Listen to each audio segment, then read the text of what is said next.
सच्चे दरबार की बड़ा सुंदर आपका भाव प्रकार से आज भगवान श्री कृष्ण के जन्मोत्सव की उपलक्ष्य में आप सबको उपस्थित हुए हैं। अब देखिए शक्ति लीला के इस अंक में श्याम चूड़ी बेचने आया हमारी नन्ही परी शक्ति दर्शना महेश्वरी जी राधा और कृष्ण के रूप में आपको यानी अब मेरे भाव भरेंगी ताकि आपका मन भक्ति भाव से भाई भोर हो और आप सांसारिक उलझन से मन को थोड़ा देर विराम दे करके अपने मन को अध्यात्म में लगाइए। संसार बड़ा भाग दौड़ है, बड़ा दुख है, बड़ा पीड़ा, बड़ा जोड़ घटा रहा है। आज के युग में जोड़ घटना समझिए कि मुक्ति नहीं मिलता है, जोड़ते घटे तो पूरा शाम मिलता है।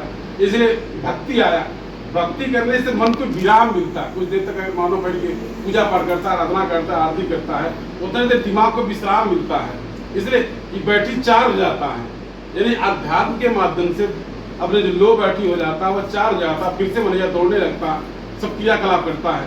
तो फिर इसी माध्यम से अब जगह जगह देखते हो कि रामलीला होता है, रासलीला होता है कि जो लोग रामायण नहीं पढ़ते हैं या सुन नहीं पाते हैं, अटपटा लगता है, रंगमंच के माध्यम से ये इनको सुंदर दृश्य के माध्यम से उनको दर्शाया जाता है कि किसी बहाने से आप रामायण का और भगवत गीता का जो भी आप मतलब दर्शन करें, ताकि किसी माध्यम से आप पुण्य के धर्म के भागीदार हो।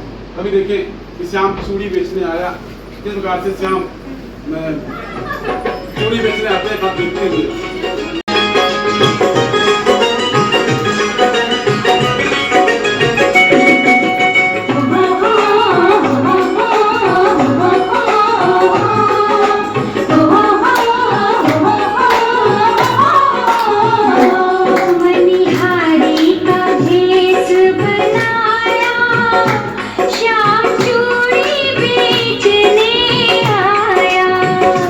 छलिया का भेष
जाते जा रहे